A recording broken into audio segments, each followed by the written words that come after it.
السلام عليكم ورحمة الله وبركاته. عشاق الكرة الفرنسية على موعد مع نهائي ناري وكلاسيكو مشتعل يجمع بين باريس سان جيرمان وأولمبيك مارسيليا في نهائي كأس السوبر الفرنسي تروفي دي شامبيون. المباراة تقام اليوم الخميس 8 يناير 2026 الساعة 7 مساء بتوقيت المغرب، 9 مساء بتوقيت فرنسا والكويت.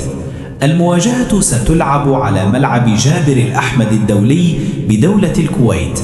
باريس سان جيرمان يدخل اللقاء بصفته بطل الدوري الفرنسي ويطمح لإضافة لقب جديد، بينما أولمبيك مارسيليا وصيف الدوري يسعى لخطف الكأس في مباراة لا تقبل القسمة على اثنين.